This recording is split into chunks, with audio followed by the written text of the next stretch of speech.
இயேசுவின் நாமத்தினாலே மறுபடியும் உங்கள் நடுவே நிற்பதற்கு கர்த்தர் பாராட்டின கிருபைக்காக நான் கர்த்தருக்கு நன்றி செலுத்துகிறேன். பாச சொன்ன மாதிரி அநேகர் விசாரிச்சீங்க, அநேகர் ஜெபித்தீங்க. அதுக்காக உங்களுக்கு நன்றி சொல்றதை விட கர்த்தரை துதிப்பது தான் மேன்மை நான் எண்ணுகிறேன். கடைசியாக நான் பேசினது இங்கே தான், சரியா? அக்டோபர் மாதம் 23 அந்த சண்டே இங்கே பேசினேன். அதுக்கப்புறம் மறுபடியும் இங்கே தான் நிற்கிறேன்.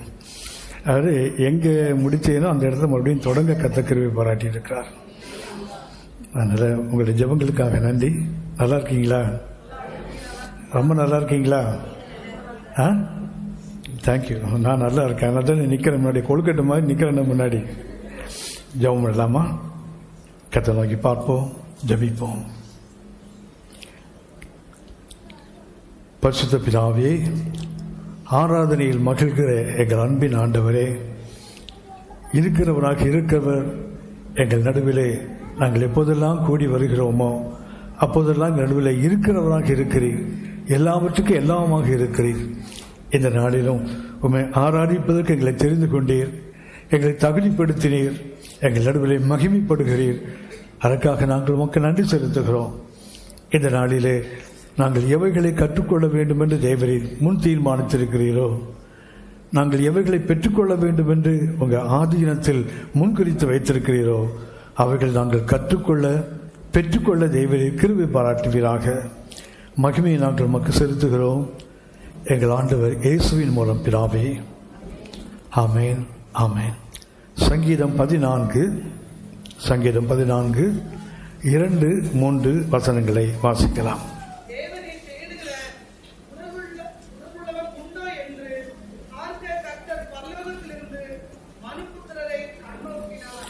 நம்ம ஆண்டவர் கண்ணோக்கி பார்க்கிறவர். பார்ப்பது வேற, கண்ணோக்கி பார்க்கறது வேற.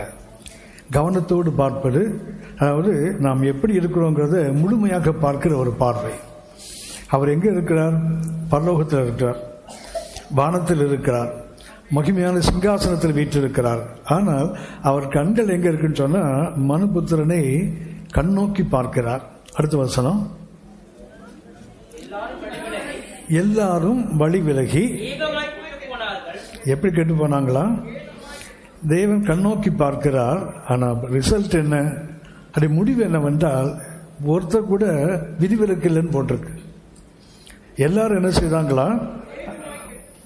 ஆமா, எல்லாரும் ஏகமா கெட்டு போயிட்டாங்களா, ஒருத்தர் கூட பாக்கி இல்லை. அடுத்தது, நன்மை செய்கிறவன் இல்லை, ஒருவனாகிலும் இல்லை. இது சங்கீதம் 14. அது அப்படியே பார்த்தீங்கன்னா சங்கீதம் 53. சங்கீதம் 14 இருக்குது, அதே சங்கீதம், அதே தான் 53ஆம் சங்கீதமும் இதே சங்கீதம் தான். இது தாவீதின் சங்கீதம் தான், அதுவும் தாவீதின் சங்கீதம். ஆனால் 53ஆம் சங்கீதம் தலைப்பில் பார்த்தீங்கன்னா 14ஆம் சங்கீத தலைப்பில் ராகத்தேவனுக்கு ஒப்புவிக்கப்பட்ட தாவீதின் சங்கீதம் அவ்வளோதான் இருக்கும். ஆனால் 53ஆம் சங்கீதம் தலைப்பு பார்த்தீங்கன்னா ஒரு இன்ஸ்ட்ருமெண்ட் பேர் போட்டிருக்கு, மகளாத் ஒரு இன்ஸ்ட்ருமெண்ட் போட்டிருக்குது. ரெண்டாவது அவங்க தெரிந்து கொண்டு ஒரு ராகம் போட்டிருக்குது.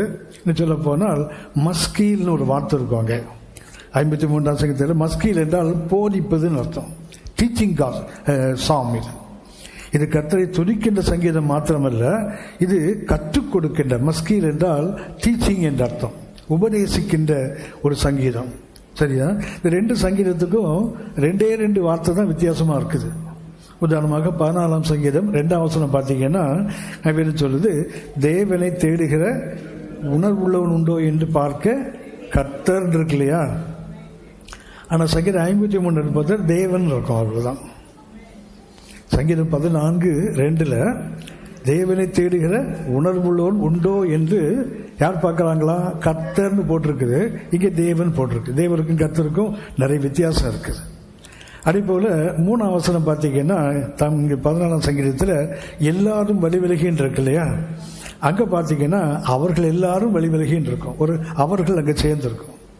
ஸோ இந்த 2 தான் வித்தியாசம், தலைப்பும் வித்தியாசம். ஆகவே இந்த சங்கீதம் என்ன சங்கீதம் என்றால் கற்றுக் கொடுக்கின்ற சங்கீதம், கற்றுக்கொள்ள வேண்டிய சங்கீதம். சரி, இட்ஸ் மஸ்கீல். இது மஸ்கீல் என்றால் சங்கீதத்தில் அநேக சங்கீதங்களை பார்க்கலாம். தலைப்பில் மஸ்கீல் என்ற ஒரு வார்த்தை திரும்ப திரும்ப வரும். மஸ்கீல் என்றாலே உபதேசிப்பது. அப்படியானால் கர்த்தர் சபைக்கு கற்றுக் கொடுக்க வேண்டிய முக்கியமான ஒரு கருத்து அங்கே இருக்குது. ஒருவனாகும் இல்லைன்னு போட்டிருக்குத. அப்படியானால் நான் தேவனோடு தேடுகிறேன், உணர்வோடு தான் தேடுறேனா? நான் சொன்னேனே, கர்த்தர் தேடினால் எப்போதும் அவருக்கு கிடைப்பது ஒரு ஏமாற்றம் தான். வேதத்தில் சில வசனங்கள் இருக்குது, ஆனால் ஏசாயாவிலிருந்து 3 வசனத்தை நான் சுட்டி காட்டுகிறேன்.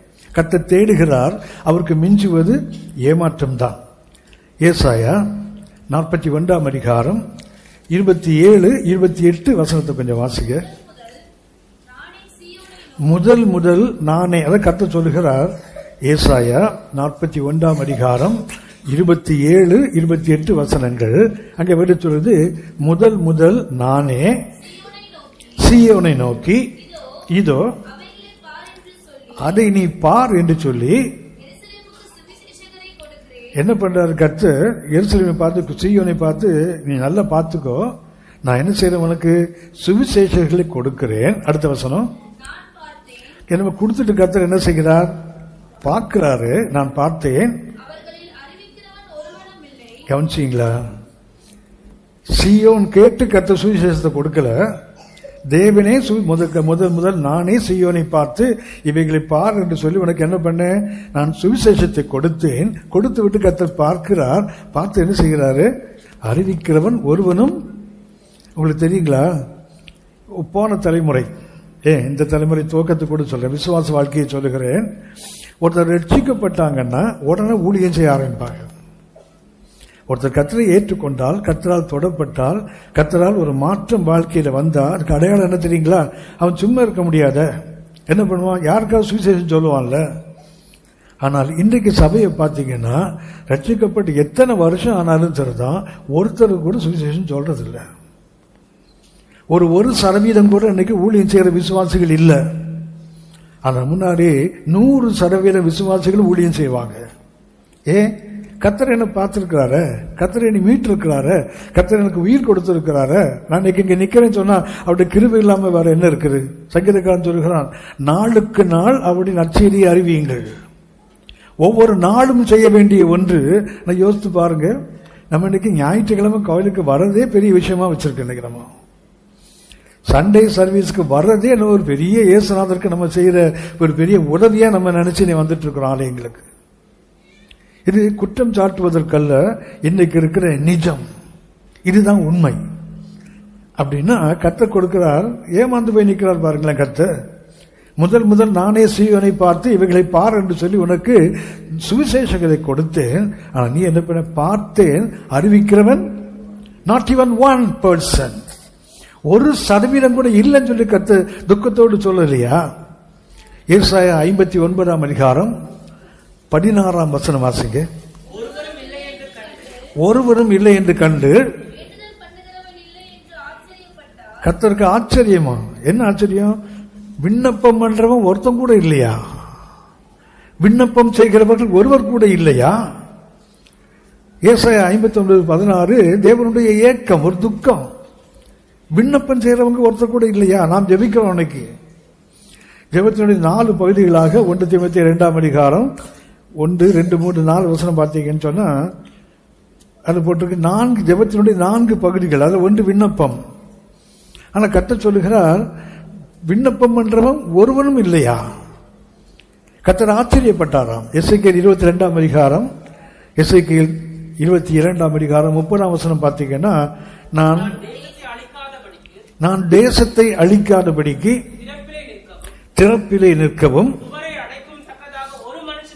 ஒரு மனுஷனை தேடினேன். கவனிச்சிங்களா? விண்ணப்பம் பண்ணுவதற்கு, திறப்பின் வாசல் நிற்பதற்கு, சுவரை அடைப்பதற்கு கர்த்தர் சொல்கிறார், நாட் ஈவன் 1%, ஒரு மனுஷன் கூட இல்லையா? இப்ப பாஸ்டர் ஜெபத்துக்காக சொல்லும் போது, தேசத்துக்காக ஜெபிக்க சொல்லும் போது 2 நாளாகவும் 7:14 சொன்னாங்க இல்லையா? என் நாமம் தெரிவிக்கப்பட்ட என் ஜனங்கள் தங்களை தாழ்த்தி ஜெபம் பண்ணி தங்கள் பொல்லாத வழிகளை விட்டு முகத்தை தேடி அப்படி தேசத்துக்கு சேமத்தை கொடுப்பேன்னு சொன்னாங்க இல்லையா? சில ஆண்டுகளுக்கு முன்பாக சென்னையில கடுமையான தண்ணீர் பஞ்சம், மழை இல்லை, கடுமையான பஞ்சம். அந்த காலகட்டத்தில் இப்போ உள்ள பெரியார் திடல் இல்லை, பழைய பெரியார் திடல், அப்போ சென்னையில் உள்ள அநேக ஊழியர்கள் அநேக சபைகள் சேர்ந்து உபவாசம் ஜெபிச்சாங்க. இருக்குன்னு சொன்னா கர்த்தர் தேசத்துல மழையை கொடுக்கணும், அரிசி பஞ்சம், மழை இல்லாத ரொம்ப கஷ்டம் சென்னையில. இப்போ நான் சொன்ன இப்போ சின்ன பிள்ளைங்களுக்கு தெரியாது, கொஞ்சம் பெரியவங்களுக்கு அது தெரியும். அப்போ அந்த மீட்டிங் நடக்கிற அன்னைக்கு எக்மோரை சுற்றி நிறைய சுவர்கள் எழுதப்பட்டிருந்தது, மனம் திரும்பு இயேசு மழை தருவார். சென்னையில எக்மோரை சுற்றி அநேக சுவர்கள்ல எழுதியிருந்தாங்க, மனம் திரும்பு இயேசு மழை தருவார். எழுதுறது யாருன்னா ஜான் அண்ட் மார்க். ஜான் ஒருத்தர், மார்க் என்ற ஒருவர், 2 பேர் தான் அந்த எழுதியிருக்காங்க. ஃபுல்லா மனம் திரும்ப இயேசு மழை தருவார் எழுதியிருக்காங்க. அந்த கூட்டம் ஆரம்பித்த போது டி.ஏ. ராஜேந்திரம் என்று ஒரு ஊழியக்காரர் இருந்தார். அப்போ மிக சிறந்த ஒரு தெய்வ மனிதன். அவர் பேச ஆரம்பிக்க சொன்னாரு. நான் எக்மோர் வரும்போது பார்த்தேன், அநேக சுவர்கள் எழுதியிருக்குது, மனம் திரும்ப இயேசு மழை தருவார், ஜான் மார்க்னு எழுதியிருக்காங்க. அந்த ஜான் மார்க் இந்த கூட்டத்தில் யாராவது இருக்கீங்களான்னு கேட்டார். நம்ம தான் எழுந்திருக்க மாட்டோம்ல. அவர் கேட்டாரு, எழுந்தவங்க இருக்கிறாங்க, ஆனால் எழுந்திருக்கல. அப்ப அவர் சொன்னாரு, அந்த ஜான் மார்க் மாத்திரம் என் கையில கிடைச்சான்னா துண்டு துண்டா வெட்டி போட்டுருவேன். யார் மனம் திரும்பணும்? ரோட்ல போற குப்பன் கோவிந்தசாமியுமா? என்னாமம் தரிக்கப்பட்ட என் ஜனங்கள் போட்டிருக்கல. மனம் திரும்ப வேண்டியது ஜானும் மார்க்கும் தான். அகஸ்டின் தான் மனம் திரும்பணும். ஆறுமுகம் மனம் திரும்ப சொல்லி வேறும் சொல்லல. விண்ணப்பம் பண்ணுகிறவனை கர்த்தர் தேடுகிறார், கர்த்தர் ஏமாந்து போய் நிற்கிறார். பாருங்களேன், ஏசாயா 63ஆம் அதிகாரம் 3ஆம் வசனம் வாசிங்க. ஏசாயா 63:3.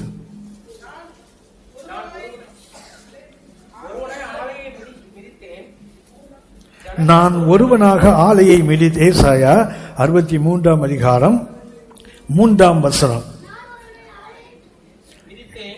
ஏமா யாராவது ஒருத்தர் மிதிங்களா? நான் மாத்திரம் அங்கங்கே மிதிக்கிறீங்களே போட்டு. நான் ஒருவனாக ஆலையை மிதித்தேன். என்ன சொல்றாரு? ஜனங்கள்ல ஒருத்தம் கூட என் கூட இல்லைன்றார். பாருங்களேன், அது யார் என்றால் ஆண்டவர் இயேசுவை பற்றி சொல்லப்பட்ட தீர்க்க தரிசன வசனம். 1ஆம் வசனம் வாசிங்க. ஏதோமிலும், ஏசாயா 63:1, ஏதோமிலும் அதில் உள்ள போஸ்ரா பட்டணத்திலும், அதாவது நல்ல நீட்டா ட்ரெஸ் பண்ணிட்டு ஒருத்தர் வராரு, சாயம் தீர்ந்த வஸ்திரம் உடையவராய்,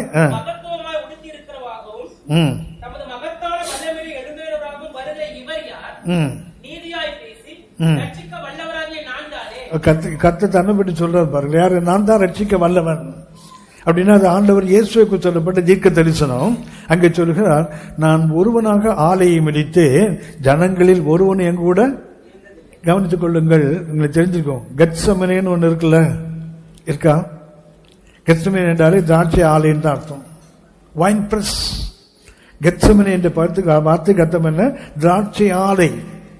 அப்படின்னா ஏசாயா 63:3 வாசிக்கிறோம், நான் ஒருவனாக ஆலையை மிதித்தேன். ஒரு திராட்சை ஆலையில பெரிய கல் தொட்டி இருக்கும், திராட்சை பழங்களை பறித்து அதில் போடுவாங்க, அதுக்குள்ள இறங்கி கால்களால் தான் மிதிப்பாங்க. அதை அந்த மிதிக்கும் போது பாட்டு பாடிட்டே மிதிப்பாங்க. குறைஞ்சது 2 பேராவது வேணும். ஒருத்தனை மாத்திரம் உள்ள தொட்டிக்குள்ள இறக்கி விட்டு அவன் மிதிக்கும் போது கொஞ்சம் ஸ்லிப்பாக கீழே விழுந்தான்னு வச்சுங்களேன், அதுக்கு 2 பேர் ஒருத்தத்தோட ஒருத்தர் பிடிச்சிட்டு என்ன செய்வாங்க? திராட்சை ஆலை மிதிக்கவன் பாடல்னு பைபிள்ல இருக்கும், பாடிக்கிட்டே மிதிப்பாங்க. ஆனா இங்க பாத்தீங்கன்னா ஒருத்தர் தான் மிதிக்கிறாங்க, கூட ஒருத்தர் கூட இல்லை. பாருங்களேன், 5ஆம் வசனம் வாசிங்க. ஏசாயா 63. நான் பார்த்தேன், துணை செய்வார் ஒருவரும் இல்லை,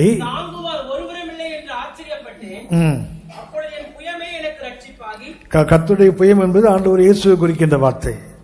ஏசாயா 53, கர்த்தருடைய புயம் யாருக்கு வெளிப்பட்டது அப்படின்னா, புயம் என்பது இயேசுவை குறிக்கின்ற வார்த்தை. ஏன்னு சொல்லுது, என் புயமே எனக்கு. இயேசு பாருங்க, சிலுவையில இயேசு தொங்கும் போது அவர் தலை எங்காச்சுது? இயேசு சொன்னார், நதிகளுக்கு குழி உண்டு, ஆகாயத்து பறவைக்கு கூடு உண்டு, மனுஷகுமாரனுக்கு தலை சாய்க்க இடம் இல்ல. ஆனா சிலுவையிலே அவர் தோல்ல தான் அவர் தலை சாய்ந்து ஜீவன் போயிருக்கணும். அப்படி என்றால் இயேசுவோடு இன்னைக்கு சுமக்கிறதுக்கு ஆள் இல்லையே. நல்ல கவனித்துக் கொள்ளுங்கள், சுவிசேஷத்தை அறிவிக்க ஆள் இல்லை. வேறு அநேக வசனங்கள், நான் நேரத்தை மொத்தமாக கடந்து போகிறேன். அப்படின்னா தேவன் இன்றைக்கு தேடுகிறார். யாரை தேடுகிறார்? ஒரு உணர்வோடு தன்னை தேடுகிறவன் உண்டா? எதற்கு? சுவிசேஷத்தை அறிவிக்க. அடுத்தது விண்ணப்பம் பண்ண. அடுத்தது அவரோடு சேர்ந்து சுமப்பதற்கு கர்த்தர் தேடுகிறார். ஆனால் தேடும்போதெல்லாம் ஆண்டவர் கிடைப்பது என்ன? ஏமாற்றம் மாத்திரமே. யோவான் 4ஆம் அதிகாரம் 23ஆம் வசனம் பார்த்தீங்கன்னா, தம்மை தொழுது கொள்ளுகிறவர்கள் ஆவியோடும்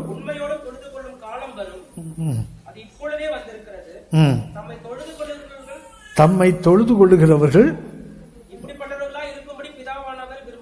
பிதாவானவர் விரும்புகிறார். யோவான் 4:23 இவன் சொல்லுது, கர்த்தர் தேடுகிறாராம். யாரை தேடுறாரு? ஆவியோடு உண்மை உள்ளவர்களும் தன்னை ஆராதிக்கிறவங்களை கர்த்தர் தமிழ்ல விரும்புகிறான் இருக்கு அந்த வசனம். யோவான் 4:23 கடைசி பகுதியை வாசிக்க தம்பி திரும்ப. இப்படிப்பட்டவை எப்படி? ஆவியோடும் உண்மையோடும் அவரை தொழுது கொள்ள வேண்டும், அதாவது ஆராதிக்க வேண்டும். இப்படிப்பட்டவர்களா இருக்க வேண்டும் என்று தேவன் கிரேக்க மொழியில தேடுகிறான் இருக்கு. விரும்புகிறார் என்பது தேவனுடைய சித்தம். ஆனால் அங்க ஒரிஜினல் எப்படி இருக்கு சொன்னா, ஆண்டவர் தேடுறாராம். நான் சொன்னேன் முதல்ல, கோடிக்கணக்கான மக்கள் இன்னைக்கு கர்த்தரை ஆராதிக்கிறாங்கல்ல, ஆனா கர்த்தர் தேடிக்கொண்டு அலைகிறாராம். ஆவியோடு உண்மையோடு தொழுது கொள்றாங்களா? இன்றைக்கு வெளித்தோட்டத்தில் நீங்கள் நானும் இன்றைக்கு கர்த்தரை ஆராதிப்பது போல, கர்த்தரை பணிந்து கொள்வது போல, கர்த்தரை துதிப்பது போல, கர்த்தரை தொழுது கொள்வது போல நாம் இன்னைக்கு ஒரு அவுட்லுக் கிறிஸ்டியானிட்டி, ஒரு வெளித்தோட்டத்தில் ஒரு நல்ல கிறிஸ்தவ வாழ்க்கை நாம் இன்னைக்கு வைக்க கற்றுக்கொண்டோம். ஆனா கர்த்தர் தேடி பார்க்கிறார். யாரை தேடுகிறார்? உணர்வோடு தன்னை தேடுகிறானா? உணர்வோடு தன்னை தொழுது கொள்கிறானா? உணர்வோடு தான் நம்மை ஆராதிக்கிறானா? கர்த்தர் தேடுறாங்கல்ல. இந்த காலை வேளையில நான் உங்களுக்கு வேதத்திலிருந்து ஒரு மனிதனை சுட்டி காட்டுகிறேன். அவனுடைய வாழ்க்கையின் தொடக்கம், அவனுடைய வாழ்க்கையின் முடிவு. நல்ல ஜெபம் பண்ணீங்களா? அந்த கிளாக் ஏன் இவ்வளவு வேகமா ஓடுது? கொஞ்சம் ஜெபம் பண்ணி கொஞ்சம் கிளாக்கு கொஞ்சம் ஸ்லோவா போற மாதிரி பண்ணுங்களேன். அந்த கிளாக் எதுவும் தெரியல, இங்க வந்து நின்னா பார்த்து என்னன்னா அது பாட்டுக்கு போயிட்டே இருக்குது. நீங்களும் படாத பாடு பட்டுக்கிட்டு தான் இருக்கிறீங்க. என்னை பார்த்த உடனே உங்களுக்கு தெரிஞ்சிருக்கும், இன்னைக்கு நம்ம மண்டை காஞ்சி போச்சுடா இன்னைக்கு. Thank you thank you thank you. கவனிங்க, நேரம் நம்ம கொஞ்சமா இருக்குது. நான் கொஞ்சம் வேகமா கடன்னு கடந்து போவேன். நீங்களும் என்ன பண்ணுங்க, குடுகுடுன்னு என்னோட ஓடி வரணும். சரியா? எங்கேயாவது கொஞ்சம் நின்னீங்க, நீங்க காணாம போயிடுவீங்க. அவ்வளவுதான். அப்புறம் நான் என்ன சொல்றேன்னு உங்களுக்கு புரியாது. ஏற்கனவே கூட வந்தாலே புரியாது.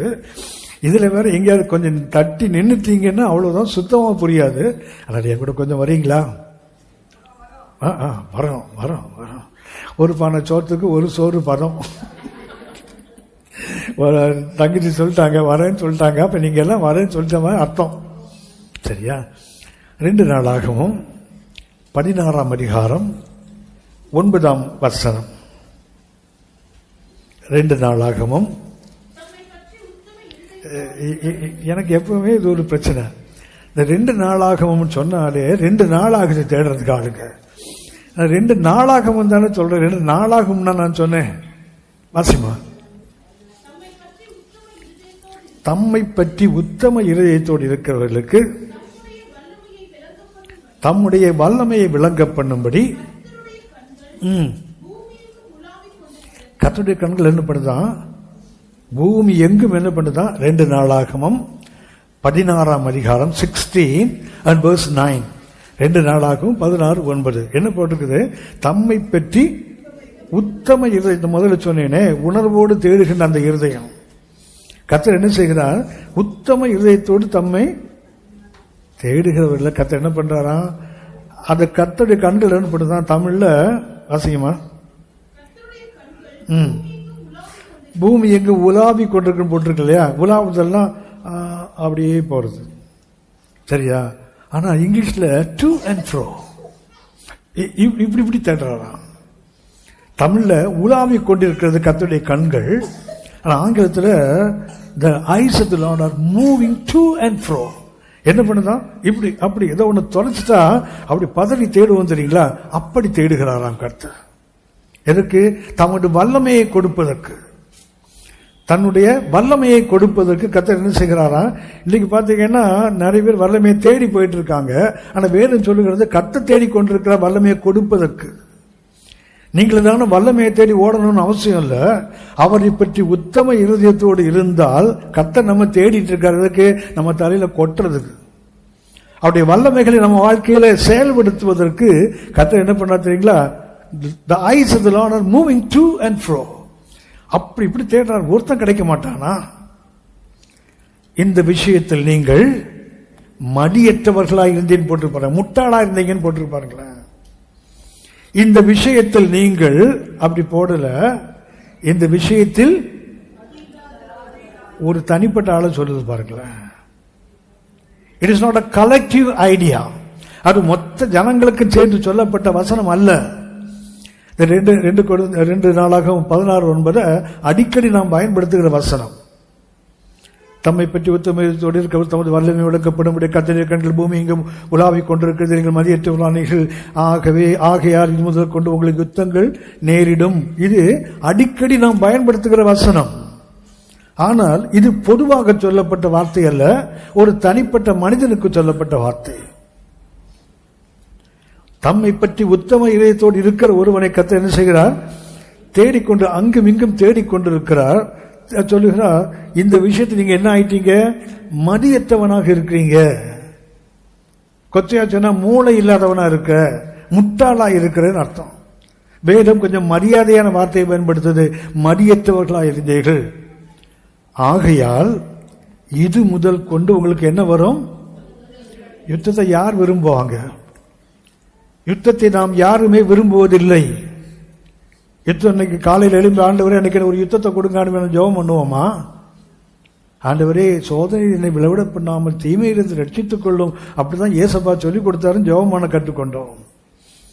யுத்தங்கள் நீங்கள் நானும் விரும்பினாலும் விரும்பாவிட்டாலும் வாழ்க்கையில திணிக்கப்படும். ஆதியாகமம் 14ஆம் அதிகாரம் பார்த்தீங்கன்னா, ஆபிரகாம் நிம்மதியா உட்காந்து ஜாலியாக ஒரு பலிபீடத்தை கட்டி கர்த்தரை துதித்து அவரு ஹாப்பியா இருந்துட்டு இருக்கிறான். தப்பி ஓடின ஒருத்தன் வந்து சொல்லுகிறான், உன் சகோதரனாகிய லோத்து அவனுடைய மனைவி பிள்ளைகள் உடைமைகள் எல்லாம் எதிரிகள் பிடிச்சிட்டு போயிட்டாங்க. யுத்தம் ஆபிரகாம் வாழ்க்கையில திணிக்கப்பட்டது. வேதத்தில் முதலாக ஒரு பரிசுத்தவான் வாழ்க்கை பிறகு யுத்தமே ஆதியாகமம் 14ஆம் அதிகாரம் 13 இருந்ததுதான். ஆபிரகாமுக்கு அந்த யுத்தம் திணிக்கப்பட்டது. 1 சாமுவேல் 17ஆம் அதிகாரம் 1ஆம் வசனம் பார்த்தீங்கன்னா, பெலிஸ்தியர் இஸ்ரவேலுக்கு விரோதமாக யுத்தத்துக்கு வந்தாங்க. 2ஆம் வசனம் சவுலும்னு போட்டிருக்கோம். அதாவது யுத்தம் திணிக்கப்படுகிறது. நாம் யுத்தத்தை தேடி போக வேண்டாம், யுத்தங்கள் திணிக்கப்படுகிறது. யுத்தங்கள் வரும்போது ஆண்டவரே இந்த யுத்தம் எனக்கு வேணாம்னு சொல்றோம்ல, கர்த்தர் சொல்லுகிறார் இது முதல். ஆகையால் எதனால? நீ என்னை உத்தம இதயத்தோடு தேடுகிறவன நான் தேடிட்டு இருக்கிறேன். எனக்கு எனது வல்லமையை உங்களுக்கு கொடுப்பதற்கு நான் தேடுகிறேன். இந்த விஷயத்தில் நீங்க என்னவா இருக்கிறீங்க?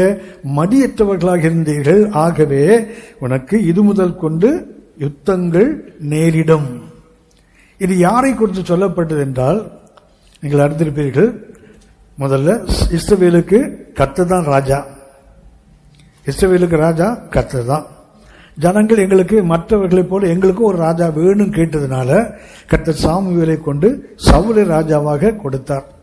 அந்த ராஜா முதல் வருஷத்திலேயே விழுந்து போயிட்டான். ஆனாலும் கர்த்தருடைய இரக்கம் இன்னும் 39 ஆண்டுகள், 40 ஆண்டு அவன் ராஜாவா இருக்கிறான். அவன் ஆட்சியில் இருக்கும்போதே கர்த்தர் தாவீதை தெரிந்து கொள்ளுகிறார். சவுலுக்கு பின்னாடி தாவீது வராரு, தாவீதுக்கு பின்னாடி சாலமோன் வருகிறான். இதுவரைக்கும் இஸ்ரவேல் ஒன்னா இருக்குது. அதுக்கு பேரு சமஸ்த இஸ்ரவேல், ஒன்னாவே இருக்குது. 12 கோத்திரங்கள் ஒன்னா இருக்காங்க.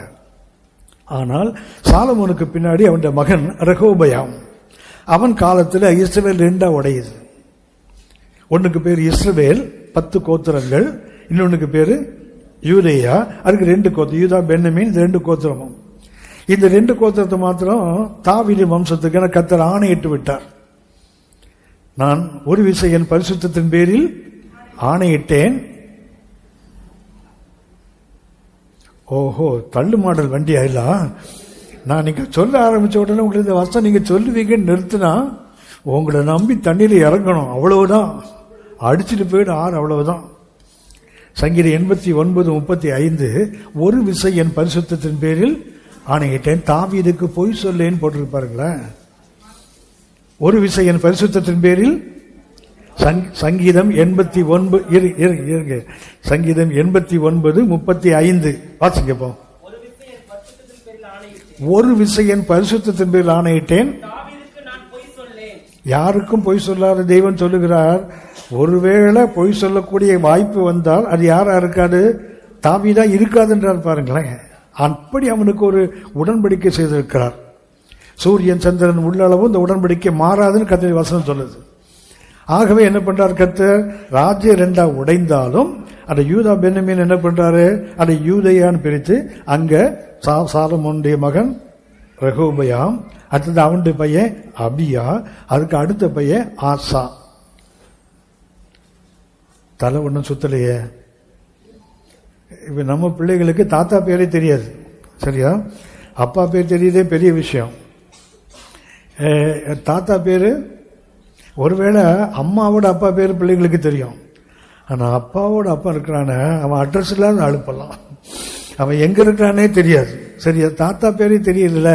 நீங்க பாட்டுக்கு சவுல்ன்றீங்க, தாவீதுன்றீங்க, ரெகோபயான்றீங்க, அபியான்றீங்க, ஆசான்றீங்க. எங்களுக்கு தலையே கிருகிருன்னு சுத்துது. இந்த ரெண்டா உடைஞ்ச ராஜா இருக்கு பாத்தீங்களா? அந்த யூதேய ராஜா மூன்றாவது ராஜா பேர் தான் ஆசா. ரெகோபயாம், அபியா, அடுத்தது ஆசா, சரியா? இது ஆசா என்ற பேருக்கு ரொம்ப அற்புதமான ஒரு அர்த்தம். டாக்டர், பிசிஷியன், அது மருத்துவர். அவன் பேரு ரொம்ப அற்புதமான பேரு ஆசா. அது நீ பாத்தீங்கன்னா இந்த யூதா வம்சத்துல 22 ராஜாக்கள் இருப்பாங்க. அதுல 8 பேர் தான் நல்ல ராஜாக்கள். அது இந்த ஆசாவும் ஒருவன் நல்ல ராஜா. இந்த ஆசாவுக்கு தான் இந்த வார்த்தையை சொல்கிறார்.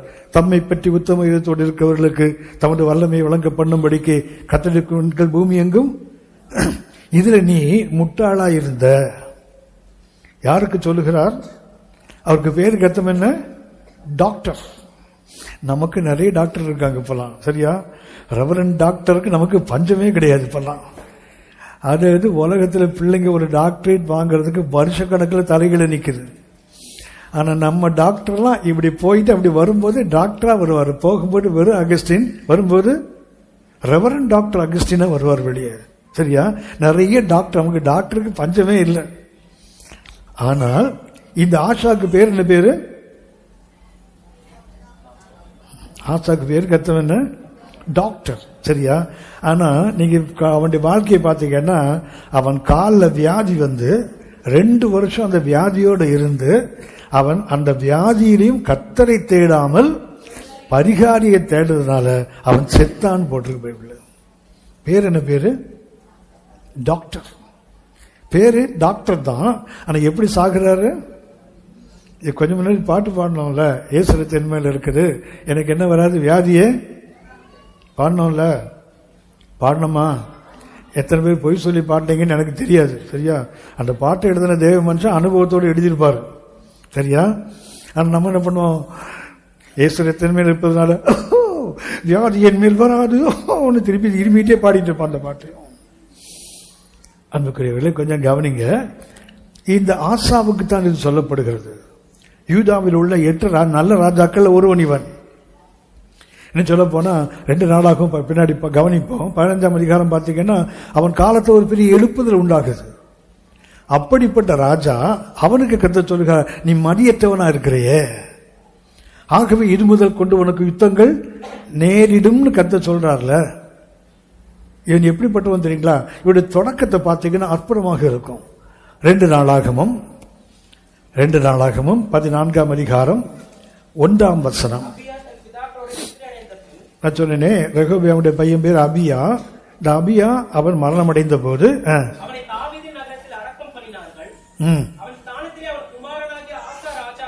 யார் ராஜாவாரான்? அவனுடைய மகன் ஆசா ராஜாவாயிட்டான்.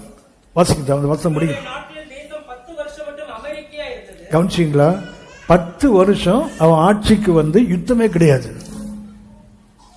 இந்த ஆசாவை பற்றி ஆவியானவர் முதல்ல எழுதும் போது எப்படி தான் தெரியுங்களா? நோ வார், அவனுக்கு யுத்தங்கள் கிடையாதுன்னு போட்டு பாருங்க. 10 வருஷம் தேசம் அமெரிக்கையா இருந்ததாம்.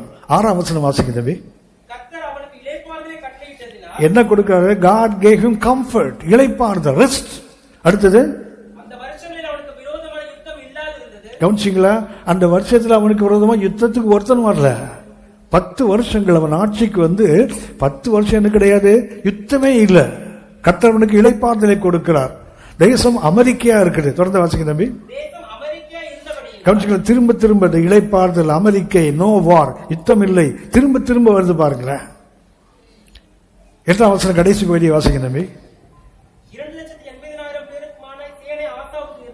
எல்லாரும் பராக்கிரமசாலிகள். அவன் என்னாச்சு, அவன் செய்ததெல்லாம் வாய்க்குது பாருங்களேன். அவன் என்னெல்லாம் செய்யறானோ எல்லாம் செயல்படுகிறது, நடைமுறைக்கு வருகிறது. அவனுடைய வாழ்க்கையின் ஆரம்பத்தை பார்த்தீங்கன்னா ஆட்சிக்கு வருகிறான். 10 வருஷம் அவனுக்கு என்ன இல்லை, யுத்தங்கள் இல்லை.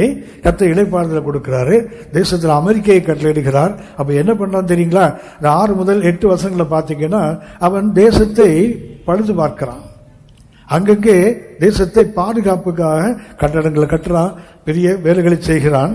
அதைவிட முக்கியம், அவன் ராணுவத்தை பலப்படுத்துகிறான். அது பென்னமீன்ல பார்த்தீங்கன்னு சொன்னா அங்கே 2,80,000 பேர் அந்த வில் எய்வானா, கூடவே கேடையும் வச்சிருப்பானா. அதே வருஷத்தை பார்த்தீங்கன்னு சொன்னா பென்னமீன்ல 3 லட்சம் பேர் யுத்த வீரர் இருக்காங்க.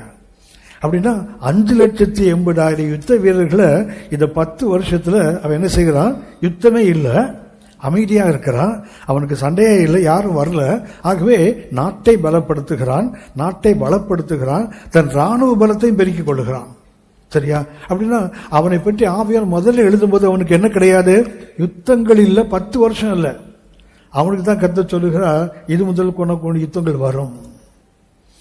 ரட்சிக்கப்பட்ட போது நீங்களும் நானும் கர்த்தர் சமூகத்துக்கு வந்தோமே, கொஞ்ச நாள் பார்த்தீங்கன்னா ஜெபம் பண்ணாமலே நமக்கு பதில் கிடைக்கும். இன்னைக்கு மீன் சாப்பிட்டா நல்லா இருக்குமே அப்படி தோணுச்சுன்னா யாராவது கொண்டு மீனை கொடுத்துட்டு போவான்.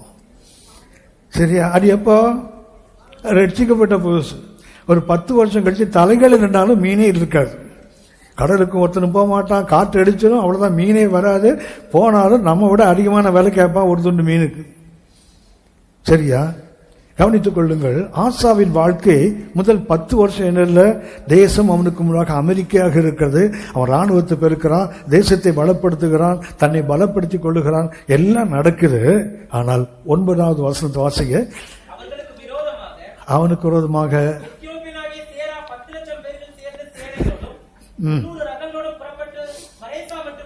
கவனிச்சிங்களா? 10 வருஷம் ஒன்றும் இல்லை, 11வது வருஷம் யுத்தம் அவன் மேல திணிக்கப்படுது பாருங்களேன். எத்தியோப்பியன் என்றாலே பிளாக், அது உங்களுக்கு தெரியும் நினைக்கிறேன். கூஷ் என்று எவ்ரிமல்ல பயன்படுத்துவான். கூஷ் என்றால் பர்ன்ட் ஃபேஸ், முகம் கருகி போனவன். அவன் கருப்பு நிறமா இருக்கிறதுனால அவங்களுக்கு இப்ப நம்மளே கருப்பா தான், சாரி நானே கருப்பா தான் இருக்கிறேன், நம்மள என்ன சண்டைக்கு வந்துட போறீங்க, நீர் வேணா அம்மா சொல்லிட்டு போயா, நாங்க என்ன கருப்பாவா இருக்கிறோம். நீங்க கருப்பா இருந்தாலும் அழகா இருக்கீங்க. சரியா? நான் கருப்பா இருந்தாலும் அவலட்சணமா இருப்பேன். ஆனா என்ன மாதிரி முகம் வச்சுங்களேன், இதுக்கு பேர் தான் என்ன பேரு? அந்த எத்தியோப்பியன். இந்த எத்தியோப்பியன் வருகிறான். எவ்வளவு வரான்? 10 லட்சம். இவன் இருப்பதே 5,80,000 பேர் தான். அவன்கிட்ட எவ்வளவு வரான்? 10 லட்சம் பேர். 10ஆவதுன்னு ஒரு 300 ரதம் வேற கூட்டிட்டு வரான் யுத்தத்துக்கு. இப்போது இந்த ஆசாத் 10 வருஷம் யுத்தமே இல்லை, புதுசா யுத்தம் திணிக்கப்படுகிறது. அப்போ அவன் என்ன பண்றான் தெரியுங்களா? 11ஆம் வசனம் வாசிங்க. எப்படி கூப்பிடுறான் பாருங்களேன். இதுதான் ஆசா, இதுதான் அவனுடைய ஆரம்ப வாழ்க்கை.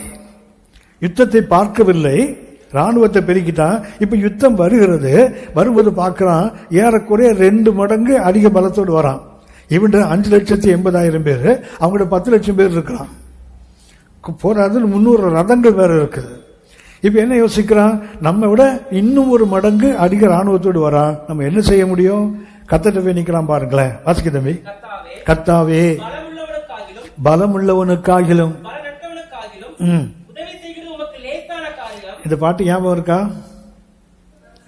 லேசான காரியம் இந்த வசனம் தான் அது. பலமுள்ளவன் பலனற்றவன் யாராயிருந்தாலும் உதவிகள் செய்வது லேசான காரியம். இந்த ஒரு பாட்டே அந்த பாட்டு எழுதின மனுஷனை லண்டனுக்கு கொண்டு போயிடுச்சு. இந்த ஒரு பாட்டு, அவர் எத்தனை பாட்டு எழுதியிருக்கிறாரு பிரதர் வியாசதாரன் சார், நிறைய பாட்டு எழுதியிருக்காங்க. இந்த பாட்டு எழுதின போது இந்த பாட்டை உங்களுக்கு தெரியும், காசட்ல வந்து இருக்குது, நிறைய வருது. ஆனால் இவர் நேரடியா பாட வைக்கணுங்கிறதுக்காக அவரை சென்னையிலிருந்து லண்டனுக்கு கூட்டு போனாங்க அந்த ஒரு பாட்டுக்காக. இந்த ஒரு வார்த்தை, ஒரு வசனம் ஒரு மனுஷனை வியாசபாடியில் இருந்தவர் எங்க கொண்டு போயிட்டு, தேவராஜ் பிள்ளை தெருல இருக்க உங்களை நீங்க ஒரு வசனத்தை மாத்திரம் உறுதியா பிடிச்சி ஒரு பாட்டு எழுதி பாருங்களேன், உங்க உலகம் முழுதும் உங்களை சுத்த வச்சிடும் அந்த பாட்டு. ஆனா 1000 பிரசங்கம் பண்ணுங்க, இந்த தெரு விட்டு நீங்க எங்கேயும் போக மாட்டீங்க, இங்கே தான் இருப்பீங்க. சரியா? அது ஒரு பெரிய விசேஷம். பாட்டுக்கு ஒரு பெரிய விசேஷம் இருக்குதான் செய்யுது. ஏன்னா கர்த்தரை துதிக்கிற பாட்டுல வாசிக்க தம்பி, எங்கள் தேவனாகிய கர்த்தாவே, எங்கள் சொல்ற பலம் உள்ளவனோ பலனற்றவனோ ஒரு விஷயத்துக்கு லேசான காரியம். எங்கள் தேவனாகிய கர்த்தாவே, எங்கள் தேவனாகிய கர்த்தாவே, எங்களுக்கு துணை நில்லும். எங்களுக்கு துணை நில்லும். உம்மை சார்ந்து உம்முடைய நாமத்திலே ஏராளமான இந்த கூட்டத்துக்கு எதிராக வந்தோம். கவனிச்சிங்களா? யுத்தம் வரும்போது அவன் யாருக்கு சார்ந்து கொள்ளுகிறான்? கர்த்தர் சார்ந்துக்கிறான். பாருங்களேன், சார்ந்து கொண்ட போது அந்த அடுத்த வசனத்திலிருந்து பார்த்தீங்கன்னு சொன்னா 12 இருந்து அந்த கடைசி 15 வசனம் வரைக்கும் பார்த்தீங்கன்னா கர்த்தர் ஒரு பெரிய வெற்றியை கொடுக்கிறார். அந்த எத்தியோப்பியன் முறியடிக்கப்படுகிறான். ஆசாவுடைய ராணுவம் அவனை தொடர்ந்து போகிறது. அவன் நாட்டை கொள்ளை அடிக்கிறாங்க. அது கொள்ளையான திரளான கொள்ளை, ஒரு ஃபேமஸ் விக்டரி, ஒரு பெரிய வெற்றியை பெறுகிறான். எப்போ? அவன் கர்த்தரை சார்ந்து கொண்ட போது அவனுக்கு ஒரு பெரிய வெற்றியை கர்த்தர் கொடுத்து விட்டார். அவனை சொல்ல பலம் உள்ளவனோ பலனற்றவனோ உதவி லேசான காரியம், இந்த பெரிய கூட்டத்துக்கு முன்பாக நாங்க வந்து நிக்கிறோம், அவ்வளவுதான். தேவனை சார்ந்து கொண்டான் முதல் யுத்தத்துல. அடுத்து அவனுக்கு என்ன கிடைத்தது? ஒரு பெயர் சொல்லக்கூடிய ஒரு பெரிய வெற்றி அவன் வாழ்க்கையில கிடைத்தது. நிறைய பொருட்களை சேர்க்கிறான், தன் முன்ன நகரத்தை செழிப்பாக்குகிறான், எல்லா வசதிகளையும் பெருக்கிறான். 15ஆம் அதிகாரம் 2 நாளாகமம் 15ஆம் அதிகாரம் 1ஆம் வசனம் வாசிங்க. போடும். எப்பொழுது? எப்பொழுது? அப்பொழுது. எப்பொழுதுன்னா என்ன கேட்கணும்? அப்பொழுதுன்னு ஆரம்பிக்கா? அப்ப என்ன கேட்கணும்? எப்பொழுதுன்னு கேட்கணும்ல. யாராவது சொன்ன உடனே மாத்திரம் ஏன் என்னத்துக்குன்னு எத்தனை கேள்வி கேட்கிறோம். அந்த வசனம் எப்படி ஆரம்பிக்குது? எப்பொழுது என்றால் ஒரு பெரிய வெற்றி, தேவனை சார்ந்து ஒரு பெரிய வெற்றியை பெற்றான். தெரியுங்களா? வெற்றியை பெற்ற உடனே கர்த்தர் ஒரு தீர்க்கதரிசி அனுப்பினார். பாருங்களா, அசரியா என்ற ஒரு தீர்க்கதரிசியான ஓதாத் என்றவருடைய மகன் அவன் அசரியா, அவன் அனுப்புறார். பாருங்களேன், கவனித்துக் கொள்ளுங்க தேவனுடைய பிள்ளையே. நம்ம வாழ்க்கையில வெற்றிகள் வரும்போது அடுத்த அடி கொஞ்சம் ஜாக்கிரதையா வைக்கணும். தோல்விகள் வரும்போது கூட கொஞ்சம் தோண்டு போயிடலாம். தோல்விகள் வரும்போது கொஞ்சம் சோர்ந்து போயிடுவோம். பலவீனங்கள் வருது, வியாதிகள் வருது, நெருக்கங்கள் வருதுன்னு சொன்னா கொஞ்சம் இயல்பு தான். ஆனா வேறும் சொல்லுது, ஆபத்து காலத்தில் சோர்ந்து போனால் பலன் கொடுக்கிறது. உண்மைதான். நீதிமொழிகள் 24:5 ஆபத்துக்கு சோர்ந்து போகக்கூடாது. ஆனால் ஒருவேளை திரும்ப திரும்ப ஒரே பிரச்சனை வந்தால் சோர்ந்து போறதுக்கு வாய்ப்புகள் இருக்கு. ஆனால் வெற்றி வரும்போது மாத்திரம் என்ன பண்ணக்கூடாது? தலைகளை நிற்கக்கூடாது. வெற்றி வரும்போது மாத்திரம் என்ன பண்ணக்கூடாது? அப்படியே காலு மேல போய் தலை கீழே வந்தா அடுத்தது ஒரு பெரிய ஆபத்து காத்திருக்குதுன்னு அர்த்தம்.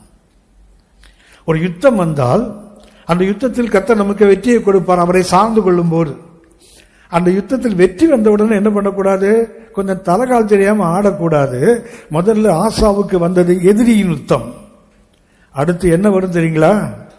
உள்நாட்டு யுத்தம் அவனுக்கு வரும். குடும்பத்தில் யுத்தங்கள் வரும். எதிரியின் யுத்தத்தை தேவ கிருபையினால நாம் வெற்றி பெற்று விட்டால் அடுத்தது என்ன வரும் தெரியுங்களா? எதிரி பாப்போம், ஓஹோ நீ எதிரியின் யுத்தத்தை சமாளிச்சிட்டியா, இப்ப என்ன பண்ற? உன் வீட்டுக்குள்ளே குழப்பத்தை உண்டாக்குறேன் பாரு. Internal war. முதல்ல external war of the enemy. எதிரியினுடைய வெளியிருந்து வந்த யுத்தம். அவன் தேவனை சார்ந்து கொண்டான், கர்த்தர் வெற்றியை கொடுத்தார். இப்ப கர்த்தர் எச்சரிக்கிறார். இப்ப வாசிக்க 15:1. தேவனுடைய ஆவியானவர் ஒரு தீர்க்கதரிசி மேல இறங்குகிறார். எங்க போறான்? வெற்றியினுடைய அந்த சந்தோஷத்தில் உட்கார்ந்து தெரியுங்களா? அவனை சார்ந்து கொண்ட வீரர்கள் இருக்காங்களே, அந்த நாடு இருக்குது, அவனுக்கு எதிராக கொண்டு போய் சொல்றான், பென்யமீனே யூதா கோத்திரமே கேளுங்கள். கவனிச்சீங்களா? நீங்கள் கர்த்தரை சார்ந்து கொண்டுதானே வெற்றியை பெற்றேன். அது ஒரு காலம், அது ஒரு காலம். ஆனால் அடுத்து ஒரு வீழ்ச்சி வரும். அதுக்கு நடுவில் கர்த்தர் என்ன செய்கிறார்? அவனை எச்சரிக்கிறார். தம்முடைய ஆவியின் மூலமாக என்ன சொல்றாரு? நீங்கள் கர்த்தரோடு இருந்தால்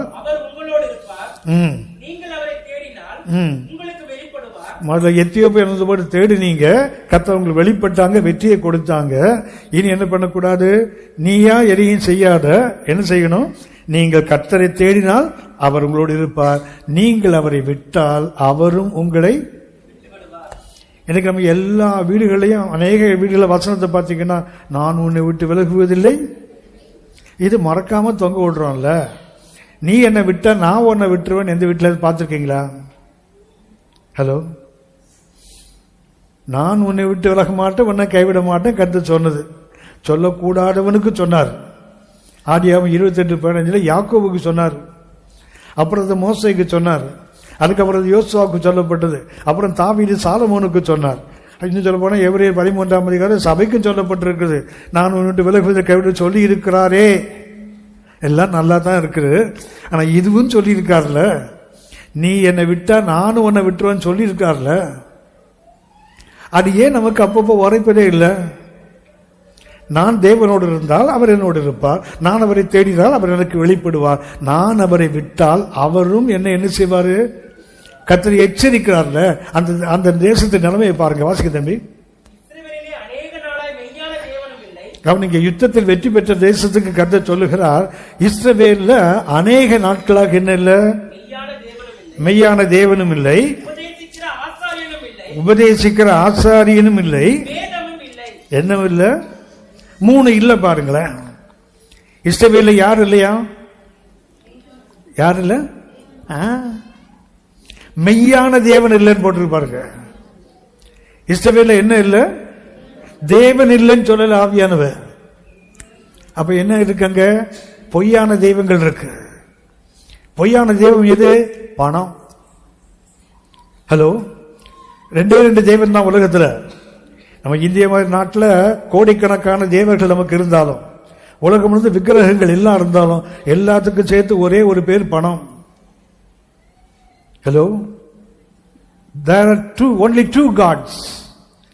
லூக்கா 16 லூக்கா 16 13 வாசிங்க. எந்த ஊழியக்காரனும் லூக்கா 16:13 எந்த ஊழியக்காரனும் 2 எஜமானுக்கு ஊழியம் செய்யக்கூடாது. ஒருவனை பகைத்து சிநேகிப்பான்,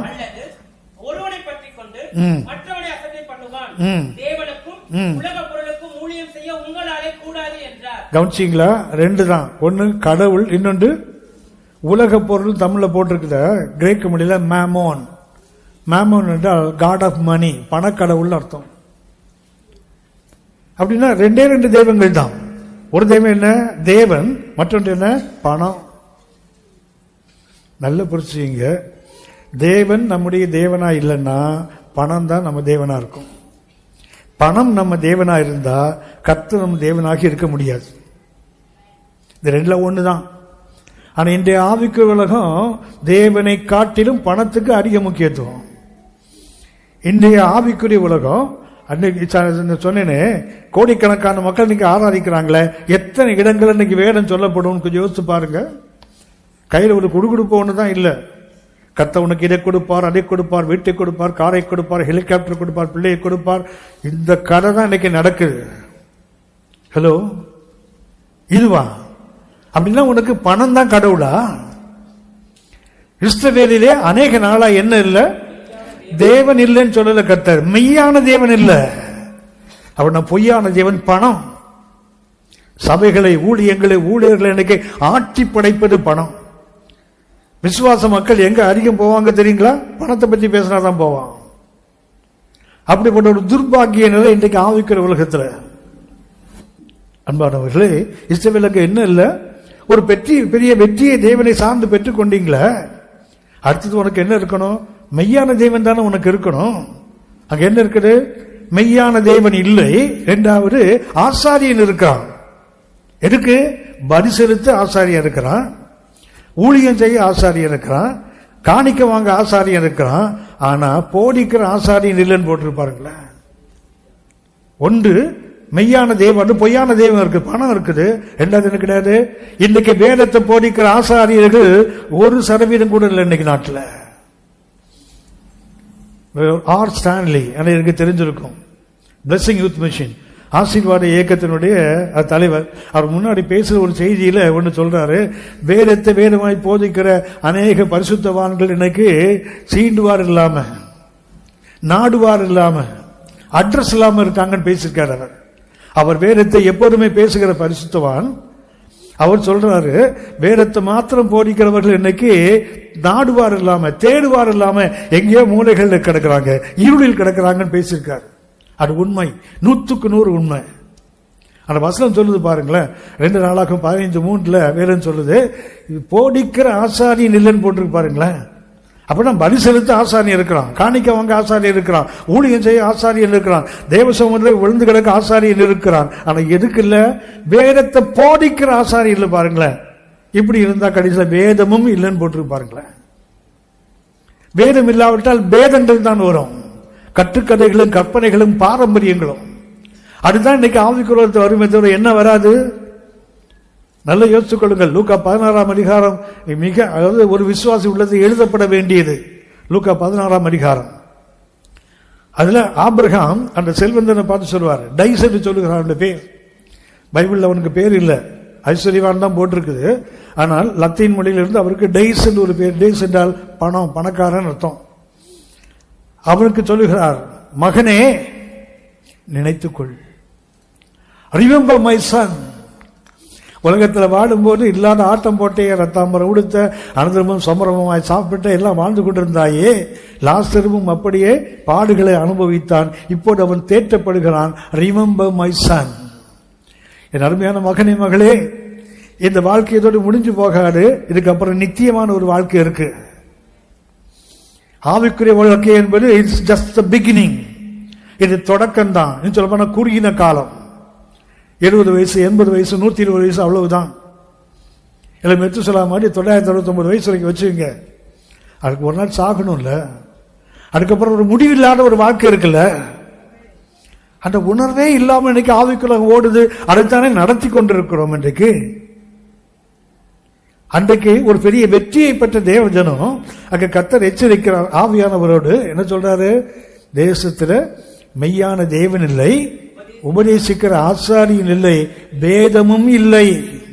5ஆம் வசனம் வாசிக்க தம்பி.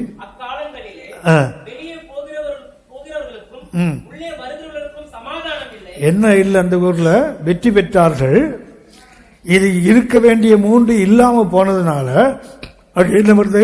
ஒருத்தனுக்கு சமாதானம் இல்லை, வெளியே போறவனுக்கும் சமாதானம் இல்லை, உள்ள வரவனுக்கும் சமாதானம், போக்குவரத்தும் யாருக்கு என்ன கிடையாது, சமாதானம் இல்லை. என்னது மகா அமளி உண்டாயிருக்கு பாருங்களேன். இப்பதானே வெற்றியை பெற்றீங்க, ஒரு பெரிய வெற்றியை பெற்றீங்களே.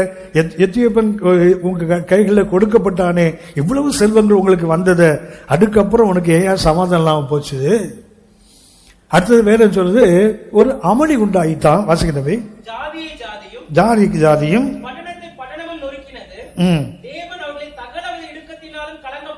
கவனிச்சீங்களா? தேசம் முதல்ல எதிரியின் யுத்தத்தை சந்தித்தது, அவர்கள் தேவனை சார்ந்து கொண்டாங்க, கர்த்தர் ஒரு பெரிய வெற்றியை கொடுத்தார். இப்போது என்ன வருது?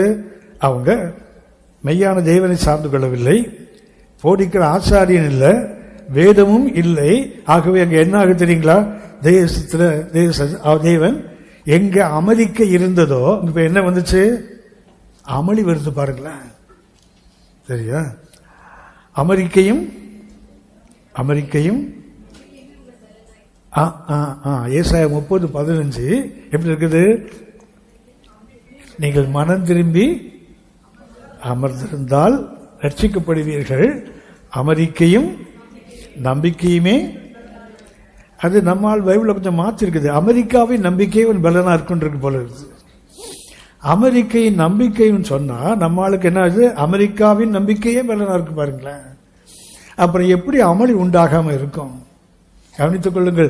அமெரிக்காவுக்கு ஓடுற ஆளுங்களுக்கெல்லாம் ஒன்று சொல்றேன், நம்ம தாம்பரத்திலேயே கர்த்தர் உங்களை அமெரிக்காவோட செல்வ செழிப்போடு வைக்க முடியும்.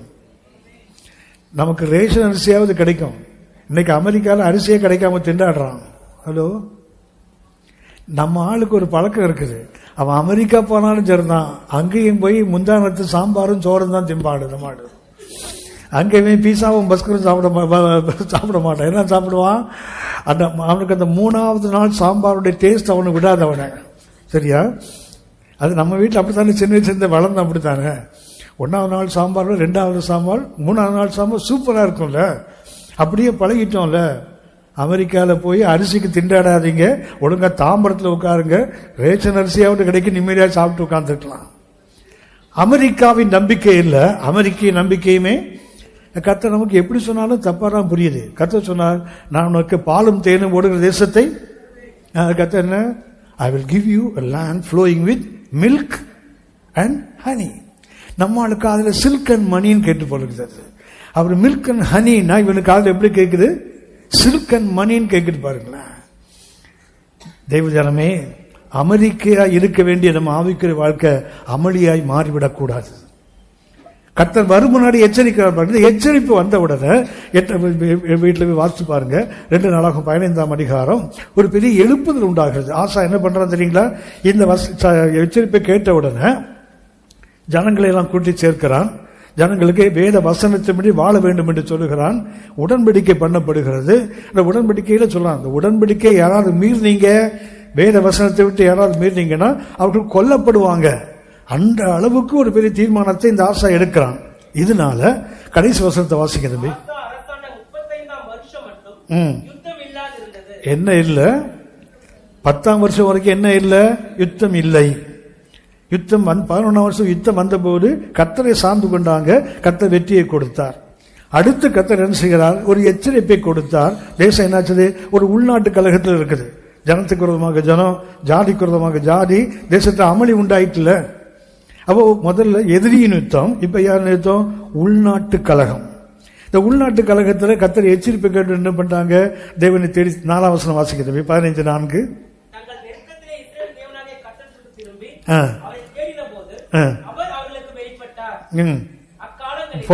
ஏன்னா தேவன் அவருக்கு எப்போ வெளிப்படுறாரு, தேவனை தேடும் போது கர்த்தர் வெளிப்பட்டுருவாரு. உடன்படிக்கை செய்தாங்க. 35 வருஷம் வரைக்கும் என்ன இல்ல, அதாவது முதல்ல 10 வருஷம். இந்த உடன்படிக்கை எப்ப பண்ணாங்க தெரியுங்களா, 15ஆம் வருஷம் போட்டிருக்கு பாருங்களேன்.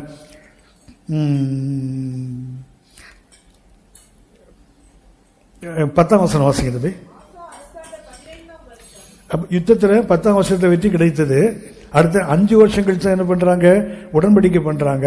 அடுத்தது 35ஆம் வருஷம் வரைக்கும் என்ன இல்ல, யுத்தம் இல்லை என்றால் அடுத்த 20 வருஷம் யுத்தம் இல்ல. கவனித்துக் கொள்ளுங்கள். 35 வருஷம் வரைக்கும் ஆசா ஆட்சியில் என்ன கிடையாது, யுத்தங்கள் இல்லை. 10 வருஷம், 15 வருஷம், 35 வருஷம். சரியா, முதல்ல 10 வருஷத்துல யுத்தம் வந்தது, வெற்றியை கொடுத்தார். 15ஆம் வருஷத்துல உடன்படிக்கை பண்ணாங்க. 35ஆம் வருஷத்து வரைக்கும் யுத்தம் இல்லை. 16:1 வாசிங்க.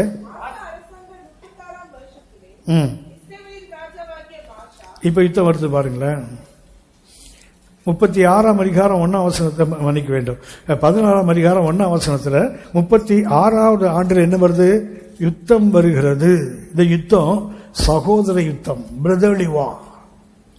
முதல்ல எனிமீஸ் வார், இரண்டாவது இன்டர்னல் வார், மூணாவது பிரதர்லி வார். யார் வரா, இஸ்ரவேல் வரா. நான் முதல்ல சொன்னேன் உங்களுக்கு, ஒன்றாக இருந்த இஸ்ரவேல் தான் 2ஆ உடைஞ்சது. ஒரு 10 கோத்திரத்து பேர் இஸ்ரவேல், 2 கோத்திரத்து பேர் யூதா. இந்த ஆசா எந்த சார்ந்தவன், யூதாவை சார்ந்தவன். ஆகவே அந்த இஸ்ரவேல் என்ன பண்ணாங்களா, யுத்தத்துக்கு கூட வரல. வந்து என்ன செய்யறான், ஜனங்கள் இவங்க கிட்ட அந்த நாட்டில இருந்து இந்த நாட்டுக்கு வரக்கூடாது, இங்கிருந்து அங்கே போகக்கூடாதுன்னு என்ன பண்றான், அவன் ராமா என்ற ஒரு பட்டணத்தை கட்ட ஆரம்பிக்கிறான் நடுவில். இங்கிருந்து யாரும் அங்க போயிடக்கூடாது, அங்க இருந்து வரக்கூடாது. இது ஆசாவுக்கு மண்டை சூடாகி போச்சுது. என்ன செய்யணும் தெரியுங்களா, உடனே என்ன செய்திருக்கணும், எதிரி யுத்தம் வந்த போது தேவனை சார்ந்து கொண்ட, உள்நாட்டு கழகம் வந்த போது தேவனை சார்ந்து கொண்டு உடன்படிக்கை பண்ணீங்க. இப்போ இஸ்ரவேல் வருது இல்ல, என்ன பண்ணிருக்கணும்,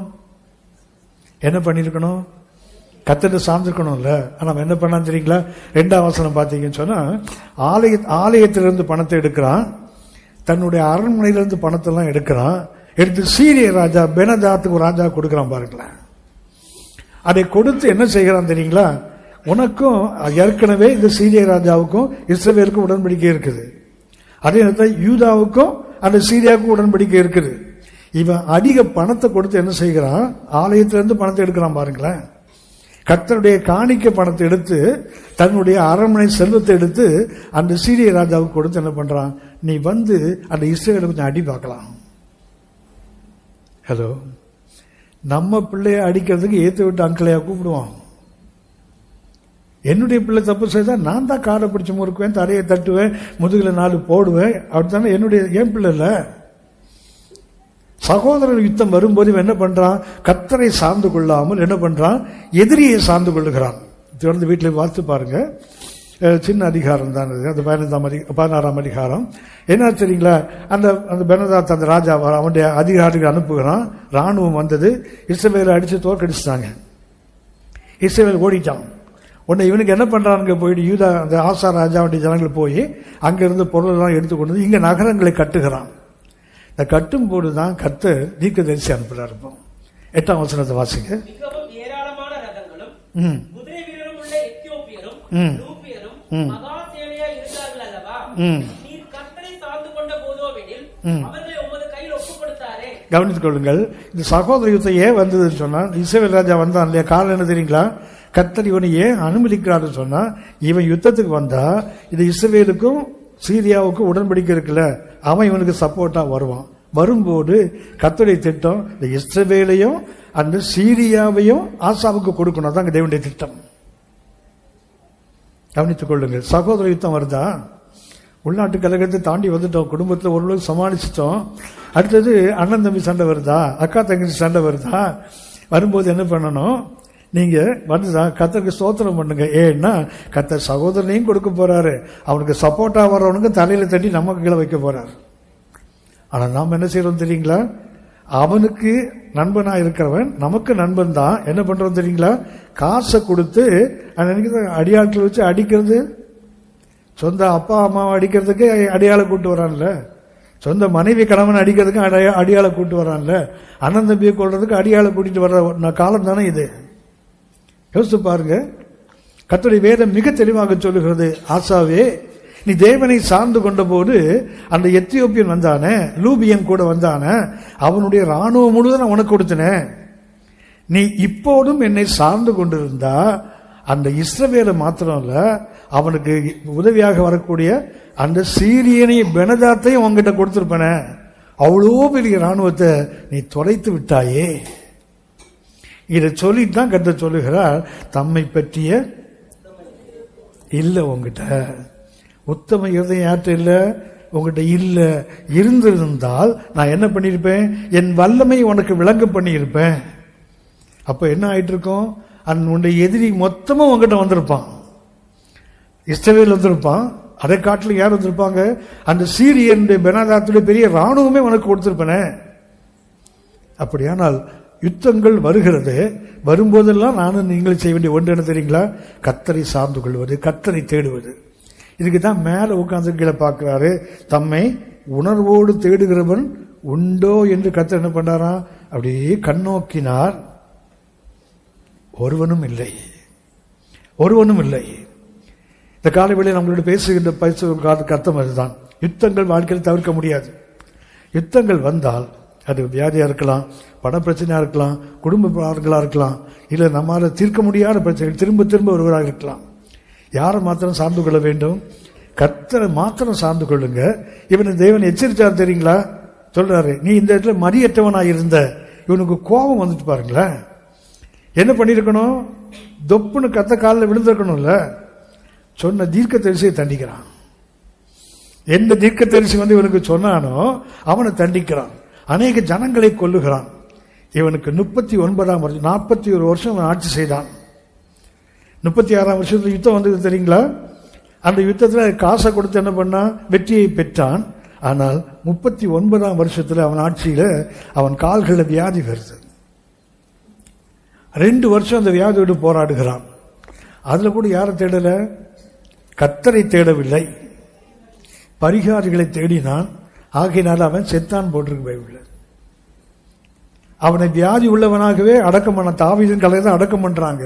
ஆனால் அவன் வியாதி உள்ளவனாகவே அடக்கம் பண்ணப்பட்டான். அன்புக்குரியவர்களே, ஒரு சின்ன கருத்தை பார்த்து சொல்லி நான் செய்தியை முடிக்கிறேன். சரியா? இதுக்கப்புறம் தான் செய்தியை ஆரம்பிக்குது. ரைட்டா? நாங்கள் வீட்டுக்கு போகிற நேரம் வந்துட்டு ஒரு பழைய கதை ஒன்று இருக்குது. உங்களுக்கு எல்லாம் தெரிஞ்ச கதை, சின்ன குழந்தைகளுக்கு சொல்ற கதை. அப்போ நாங்கள் என்ன சின்ன குழந்தையா, அவங்கெல்லாம் சண்டே ஸ்கூல், நம்ம மண்டே ஸ்கூல், அவ்வளவுதான். சரியா? அவங்களுக்கு கை காலெல்லாம் குட்டி குட்டியா இருக்கு, நம்ம கை காலெல்லாம் நீளமா இருக்குது. அது குழந்தை, நம்ம ராட்சச குழந்தை, அவ்வளவுதான். சரியா? ஒரு சின்ன குட்டி கதை, பழைய கதை, இது தெரிஞ்ச கதை தான். தெரிஞ்சா தெரிஞ்ச மாதிரி இருக்கக்கூடாது, தெரியாத மாதிரி கேட்கணும். சரியா? நான் சொல்ல போறது பழைய கதை தான். ஆனால் என்ன பண்ணும், அப்படி புதுசா கேட்கிற மாதிரி கேட்கணும். இது எனக்கு தெரியாதா அப்படின்னு சொன்னீங்கன்னா கதை வராது, அவ்வளோதான். இந்த பாட்டி வடை சுட்ட கதை கேட்டிருக்கீங்களா? அந்த கேட்டிருக்கேன். இதுக்கு நான் ரெண்டாவது சொல்ற கதைக்கு தான் கேட்க தெரியாத மாதிரி கேட்கணும், சரியா? அந்த பாட்டி அந்த குழந்தைங்கள்ட்ட 101வது முறை சொல்லணும், பார்த்துருக்கீங்களா? டெய்லி ராத்திரி தூங்க முன்னாடி பாட்டியில கதை சொன்னா பாட்டிங்கன்னா சினிமா கதாசிரியர் அந்த கதை உட்கார்ந்து எழுதுறதுக்கு. அதுக்கு தெரிஞ்ச ஒரே கதை என்ன கதை தான், ஒரு ஊர்ல ஒரு பாட்டி இருந்ததா, ஆமா பாட்டி இருந்தது, அடுத்தது அந்த அம்மா வடை சுட்டு வித்துதா. இருள் இருக்கிற ஜனங்களுக்கு வெளிச்சம் உண்டாயிட்டேன்னா வெளிச்சத்துக்கு கொஞ்சம் ஜனங்களுக்கு இருள் உண்டாயிட்டேன். சீக்கிரம் பண்ணு தம்பி, வெளிச்சம் வரட்டும். 3ஆம் நாள்ல வந்த வெளிச்சம் 1ஆம் நாள்லயே வரட்டும். சரி கவனிங்க, இந்த பாட்டி அந்த கதை சொல்லு தெரியுங்களா? குழந்தை 101வது முறை கேட்டார். எப்படி கேட்க தெரியுங்களா? ஆமா அப்படி சொன்னா தான் அந்த கதை வரும், சரியா? ஒரு அம்மா, அந்த அம்மாவுக்கு துணைக்கு யாருமே இல்லாத ஒரு அம்மா, கொஞ்சம் பெரியவங்க தான், பேச்சு துணை கூட வீட்டில் ஆள் இல்லை. நம்ம என்ன பண்ணாங்க அப்படி யோசிச்சு பார்த்தாங்க, ரொம்ப வாழ்க்கையை வெறுத்து போகுது. அந்த பறவைகள்லாம் பழக்கி விற்கக்கூடிய ஒரு கடை, அந்த கடைக்கு போனாங்க. போயிட்டு என்ன பண்ணாங்க, எனக்கு ரொம்ப தனிமை, ரொம்ப வறுமையாக இருக்குது, அதனால் எனக்கு ஒரு கிளி கொடுங்க, அந்த கிளி பேசுகிற மாதிரி ஒரு கிளி கொடுங்க, அது என் கூட பேசட்டும், எனக்கு கொஞ்சம் நான் ஃப்ரீ ஆகிடுவேன், நான் கொஞ்சம் ஹாப்பியாக இருப்பேன்.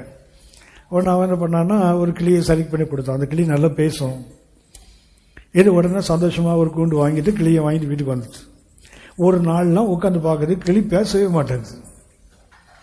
கிளி அமைதியாக உட்காந்துருக்கு. இதுவும் என்னென்ன பேச்சு பார்க்குது, திட்டி பார்க்குது, கோபமாக திட்டி பண்ணும், அசையில்லை.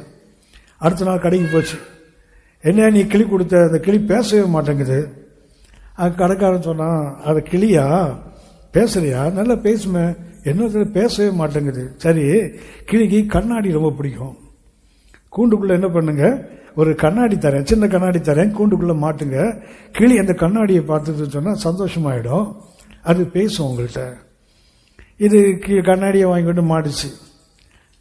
அன்னைக்கும் கிளி பேசல, நம்ம கடுப்பாயிடுச்சு. அடுத்த நாள் கடைக்கு போச்சுது. என்னையா கண்ணாடியை கிளி பார்க்குது, பேச மாட்டேங்குது. பேசலையா? ஒரு சின்ன ஏணி தரேன், கிளி கூண்டுக்குள்ள மாட்டுங்க.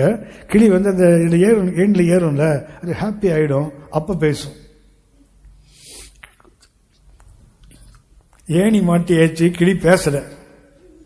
இதுக்கு ரொம்ப கோபம் வந்துச்சு. மறுபடியும் போச்சு. ஓ என்ன பண்ற? அப்படியா, நான் ஒரு சின்ன ஊஞ்சல் தரேன், ஊஞ்சல் உள்ள மாட்டிக்கோ, கிளி உட்காந்து அப்படி ஆடும்போது அது ஹாப்பி ஆயிடும், அப்ப பேசும். ஊஞ்சல் மாட்டியாச்சு, கிளி பேசல. அடுத்த நாள் இது கடைக்கு போகலான்னு கிளம்புனா கிளி செத்து கிடக்குது. இதுக்கு ரொம்ப கோவம், ரொம்ப வருத்தமாயிடுச்சு. போயிட்டு கடைக்காரன் கேட்டு, டேய் நீ என்னை ஏமாத்திட்டல, அது பேசவே இல்லை. அவன் சொன்னா, இல்லை அது பேசிருக்குமே, கடைசியா கூட ஒரு வார்த்தை பேசலையா? ஆமா, நேற்று ராத்திரி கடைசியா அது ஒரு மாதிரி டயர்டா இருந்தது, கிட்ட போய் கிளி ஏதாவது பேசு கிளின்னு சொன்னேன். அந்த கிளி சொல்லிச்சு, அந்த கிளிக்காரன் கடையில கிளி சாப்பிடுற மாதிரி சாப்பாடு ஒண்ணுமே உனக்கு கொடுக்கலையா? ஹலோ, கிளிக்கு சாப்பாடே போடாம அதுக்கு கண்ணாடி வாங்கி மாட்டி, அதுக்கு ஏணி வாங்கி மாட்டி, அதுக்கு ஊஞ்சல் வாங்கி மாட்டி கிளி பேசுமா? முதல்ல என்ன போடணும்? சாப்பாடுக்கு. அது சாகும்போது அது சொல்லிட்டு செத்துதான் அந்த அம்மாட்ட, இது கண்ணாடி வாங்கினிய, ஊஞ்சல் வாங்கினிய, இது ஏணி வாங்கினிய, எனக்கு சாப்பிட்றதுக்கு ஏதாவது வாங்கிட்டு வரக்கூடாதா? First thing always first. கிளிக்கு முதல் நாளே சாப்பாடு போட்டிருந்தது, அன்னைக்கே பேசியிருக்கோம். ஹலோ, இது கதை, பழைய கதை, சரியா? ஆனால் ஒரு உண்மை இருக்குது. முதலாவது செய்ய வேண்டியது, முதலாவது கர்த்தரை தேடுதான் இதெல்லாம் கூட வரும்ல. இந்த கூட வர்றதையே தேடின சோப்பு சீப்பு கண்ணாடியை தேடிட்டு கர்த்தரை விட்டு விட்டால், கர்த்தரை தேடணும். நான் வேகமா 5 கருத்துக்களை சொல்ல, விலைக்கு சொல்லல, 5 சொல்ல. How to seek the Lord. கர்த்தர் தேடுறார் இல்லையா? உணர்வோடு தன்னை தேடுகிறவன் எப்படி தேடணும்னு சொன்னா, முதலாவது கர்த்தரை, ஒரு பெரிய செய்தி ஆக்சுவலா, நான் அந்த ஸ்கலிட்டனை மாத்திரம் சொல்லி கடந்து போகிறேன். முதலாவது என்ன வேணும் தெரியுங்களா? தேவனை தேவனுக்காகவே தேட வேண்டும். சீக்கிங் காட் ஃபார் காட்ஸ் சேக். கர்த்தரை தேட வேண்டுமானால் சிலர உணர்வோடு தன்னை தேடுறாரு இல்லையா? என்ன தேடுறாரு? எனக்காகத்தான் என்ன தேடுறானா? பரிசுத்த பவுல் சொல்லுவார் 2 Corinthians 12:14, நான் உங்களுடைய அல்ல உங்களையே விரும்புகிறேன். 2 Corinthians 12:14, நான் உங்களை அல்ல உங்களுடையதே விரும்புகிறேன். பெற்றோருக்கு பிள்ளைகள் அல்ல, பிள்ளைகளுக்கு பெற்றோரே சுதந்திரத்தை சேர்த்து வைக்கணும்னு சொல்லுவார் அவரங்க. சரியா? அப்படின்னா கவனிங்க, கர்த்தரை எப்படி தேடணும்? எனக்கு கர்த்தர் வேண்டும், அப்படிதான் தேடணும். 2வது கர்த்தரை மாத்திரம் தேடணும், அதோடு கூட வேற எதையும் சேர்த்து தேடக்கூடாது.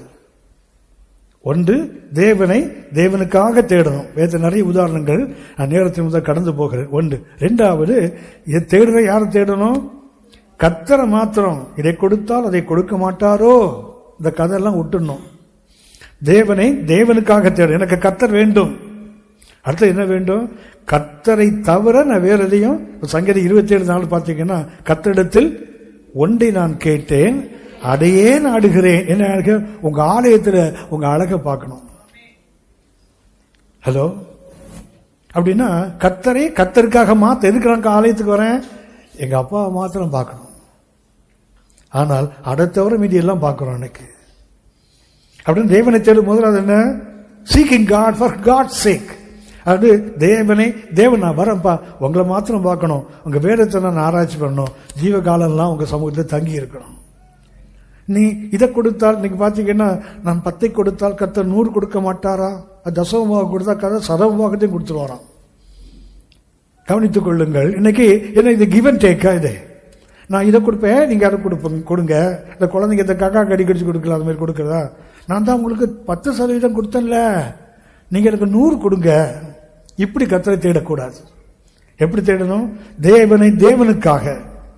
2வது தேவனை மாத்திரம் தேடணும், வேற எதுக்கும் தேவனை தேடக்கூடாது. சரியா? யோவான் 6:26 பார்த்தீங்கன்னா, இயேசு ஜனங்கள் தேடுறாங்க. அப்ப இயேசு சொல்லுகிறார், நீங்க அற்புதத்தை கண்டதுனால எங்களை தேடல, நான் உங்களுக்கு சாப்பாடு கொடுத்தேன்ல, அநேக ஆயிரங்களுக்கு அப்பம் வாசிக்குதுங்க. யோவான் 6:20. நீங்கள் அற்புதங்களை கண்டதினால் அல்ல, நீங்கள் அப்பம் புசித்து திருப்தியானதினாலேயே என்னை தேடுகிறீர்கள். எதுக்கு தேடுறாங்க? சாப்பாட்டுக்கு தேடுறாங்க பாருங்க. அப்படின்னா தேவனை மாத்திரம் தேடணும். 1 தேவனுக்காக தேடுவது. 2வது தேவனை மாத்திரம். மத்தேயு 6:33 வாசிக்கிறோம். இவைகள் உங்களுக்கு தேவை என்பது பரமபிதா அறிந்திருக்கா? முதலாவது தேவனுடைய ராஜ்ய நீதியை தேடு, பின்பு இவைகள் எல்லாம் உங்களுக்கு அந்த கூட கொடுக்கப்படுமேங்கிறதுக்காகவே தேடக்கூடாது. முதலாவது காட் ஒன்லி, அந்த இடத்துக்கு வரணும். அப்படித்தான் தேட வேண்டும். 3வதாக ஒன்று சுட்டி காட்டுகிறேன், தேவனை முழு மனதோடு தேட வேண்டும். எப்படி தேடணும் கர்த்தரை?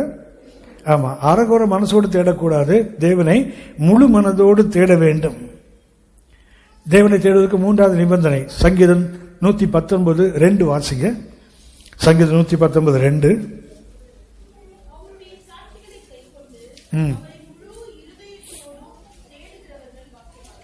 எப்படிப்பட்டவனா இருக்க? யார் பாக்கியவானா? யார் ஆசீர்வதிக்கப்பட்டவன்? முழு இதயத்தோடு அவரை தேடுகிறவன் தான். 4வது ஒன்றை சுட்டி காட்டுகிறேன். எப்படி தேடுன்னு சொன்னா, தேவனை தொடர்ந்து தேடுவது. கர்த்தரை தேடணும். எப்படி தேடணும்? கண்டினியூஸா.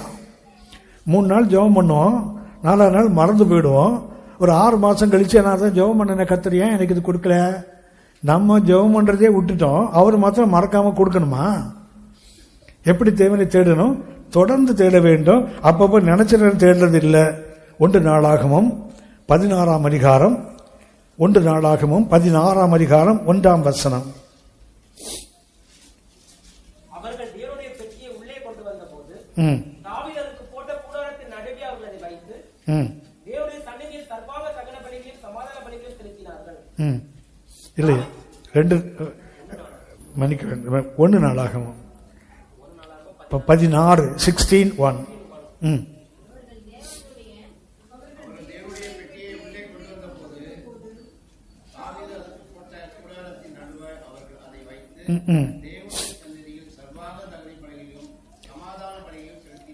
அது எப்படி வாசிக்கிறதுனா, நித்தம் அவங்களை தேடினார்களாம். டெய்லி பைபிள்ல பாத்தீங்கன்னா டெய்லி செய்ய வேண்டிய 7 கடமைகள் விசுவாசிக்கு இருக்கு.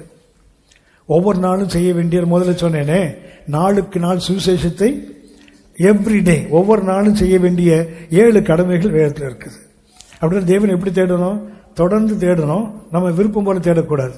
தெரிஞ்சு 10 மே நமக்கு தெரியுமே, அவன் கூப்பிட்டான், கத்த கேட்காத மாதிரி போனாரு. உடனே என்ன பண்ணிட்டான்? போயா அப்படின்னு உட்கார்ந்துருந்தான்.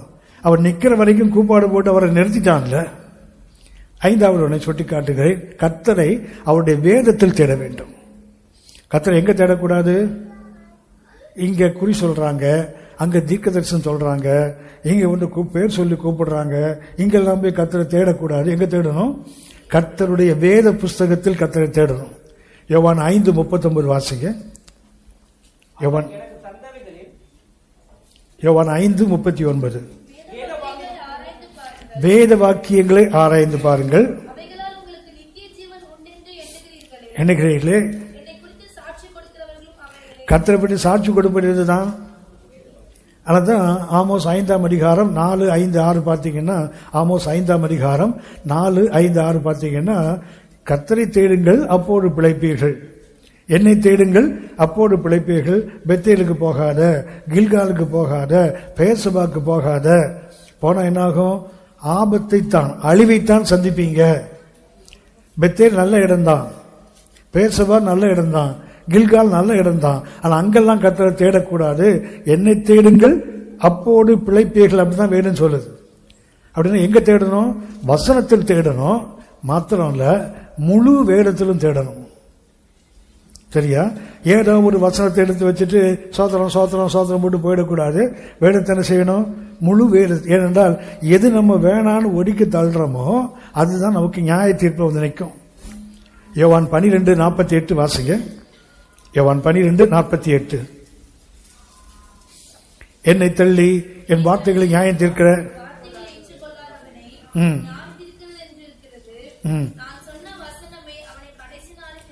கவனிச்சிங்களா? என்னை தள்ளி என் வார்த்தைகளை ஏற்றுக்கொள்ளாதவனை நியாயம் தீர்க்க ஒன்று இருக்கிறது, அவர்கள் தள்ளின வசனமே. வேதத்தில் தெய்வீக சுகம் இருக்குது, ஆனா அதுக்காக அதை மாத்திரம் தேடக்கூடாது. செல்வத்தில் வேதத்தில் செல்வ செழிப்பு இருக்கு, அதுக்கு மாத்திரம் தேடக்கூடாது. வேதத்தில் தீர்க்க தரிசனம் இருக்குது, வேதத்தில் கிருபை இருக்குது, வேதத்தில் சத்தியம் எல்லாமே இருக்குது. ஆனால் ஒன்றை மாத்திரம் தேடக்கூடாது, முழு வேதாகமத்தையும் தேடணும். இன்னைக்கு பழைய ஏற்பாடு வேண்டாம், புதிய ஏற்பாடு மாத்திரம் போடும் சொல்ற கூட்டம் பெருகிட்டு வருது நாட்டில். கவனித்து வேதத்தை எங்க தேடணும்? முழு வேதத்திலும் தேட வேண்டும். திரும்ப சுட்டி காட்டுகிறேன், தேவனை தேடுவதற்கு நிறைய வழிகள் இருக்கு. 5 மாத்திரம் உங்களுக்கு நேரத்தையும் சுட்டி காட்டுகிறேன். 1, தேவனுக்காக தேடுவது, சங்கீதம் 27:4. 2வதாக தேவனை வேற எதுக்கும் தேடக்கூடாது, தேவனை மாத்திரம் தேடுவது, சங்கீதம் 27:8 வாசிங்க. சங்கீதம் 27:8. என் முகத்தை தேடுங்கள் என்று சொன்னீரே, எங்க முகத்தை மாத்திரம் தான் தேடுவேன். சரியா? 3வதாக சொன்னேன், தேவனை முழு மனதோடு தேடுதல். மன்னிக்கணும், சங்கீதம் 119:2. தேவனை எப்படி தேடணும்? முழு மனதோடு தேடணும். 4வது தேவனை என்ன செய்யணும்? தொடர்ந்து தேட வேண்டும். ஒரு நாள் தேடிட்டு 4 நாள். இன்னைக்கு காலையில் எனக்கு தெரிஞ்சு பெரும்பாலும் பைபிள் படிச்சிருக்க மாட்டீங்க. ஹலோ, இன்னைக்கு காலையில் நான் கையெல்லாம் தூக்க சொல்லல, ஏன்னா நீங்க பாட்டு சும்மா வேணும்னு வாசிக்காம கையை தூக்கி வைங்க. அப்புறம் கர்த்தர் கையை மேல அப்படியே நிறுத்திட்டாருன்னா வம்புல, அப்புறம் வீட்டுக்கு இப்படியெல்லாம் போயிட்டு இருப்பீங்க, டிராபிக் போலீஸ்கார மாதிரி போயிட்டு இருப்பீங்க. அப்புறம் இன்னைக்கு காலையில் பைபிள் படிக்கல, ஏன்னா ஞாயிற்றுக்கிழமையும் அதுவுமா பைபிள் படிப்பாங்க. மீதி திங்கட்கிழமை சனிக்கிழமை வரைக்கும் தலைகள் நின்று தானே பைபிள் படிக்கிறோம். அன்னைக்கே ஞாயிற்றுக்கிழமையும் படிக்கிறது இல்லை, அப்புறம் மற்ற நாள்லயே படிக்க போறோம். ஜெபம் பண்ணலாமா? ஜெபம் பண்ணலாமா? கண்களை மூடுவோம். தன்னை உணர்வோடு தேடுகிற உண்டோ என்று கர்த்தர் பரலோகத்திலிருந்து கண்ணோக்கினார். அவர்கள் எல்லாரும் ஏகமாய் கெட்டு போனாங்க. தம்மை தேடுகிற உணர்வுகளும் ஒருவன் கூட இல்லைன்னு சொல்லி கர்த்தர் அங்கலாய்க்கிறார். கர்த்தரை பார்க்கிறார், ஒருவன் கூட இல்லையா? தேவனை தேடுகிற உணர்வு, இந்த தேவனை தேடுகிற உணர்வு நமது வாழ்க்கையில் யுத்தங்களை கர்த்தர் நீக்குவார். யுத்தங்களில் வெற்றியை கொடுப்பது மாத்திரமல்ல, நிரந்தரமான வெற்றியை கொடுப்பார். ஆசா தேடினார், தேடின போது அவனுக்கு வெற்றி கிடைத்தது. ஆசா உடன்படிக்கை பண்ணி தேசம் ஒரு எழுப்புதலை கொண்டு வந்தான். 35 ஆண்டுகள் அவன் வாழ்க்கையில் யுத்தங்கள் இல்லாமல் இருந்தது. ஆனால் 36வது ஆண்டில் அவனுக்கு ஒரு சகோதர யுத்தம் வந்தது. அந்த யுத்தத்தில் அவன் கர்த்தரை சார்ந்து கொள்ளாமல் எதிரியினுடைய நண்பனை தனக்கு நண்பனாக மாற்றிக்கொண்டு பணத்தை கொடுத்து வெற்றியை பெற்றுக் கொண்டான். அதன் விளைவு கர்த்தர் சொல்லுகிறார், இது முதல் கொண்டு உனக்கு யுத்தங்கள் நேரிடும். அவன் வாழ்க்கை இறுதி வரை அவர் ஒரு வியாதி உள்ளவனாகவே, கால்களில் நோய் உள்ளவனாகவே அவன் மரித்து போனான் என்று வேதம் சுட்டி காட்டுது. கர்த்தரை தேடுகிறவர்களை கர்த்தர் தேடுகிறார். உணர்வுள்ள இதயத்தோடு தங்களை தேடுகிறவர்களை கர்த்தர் தேடிக்கொண்டிருக்கிறார். எனக்கு அன்பான மகனே, மகளே, என் அன்பு தம்பி, தங்கச்சி, இந்த ஆராதிக்க வந்திருக்க இந்த வேளையில நான் உணர்வோடு தான் கர்த்தரை தேடுகிறேனா? கர்த்தரை கர்த்தருக்காக தேடுகிறேனா? கர்த்தரை மாத்திரம் தான் தேடுகிறேனா? கர்த்தரை முழு உள்ளத்தோடு தான் தேடுகிறேனா? கர்த்தரை தொடர்ந்து தான் தேடுகிறேனா? கர்த்தரை அவருடைய வார்த்தையில் தான் தேடுகிறேனா? கர்த்தரை நோக்கி பார்ப்போம், ஜெபிப்போம்.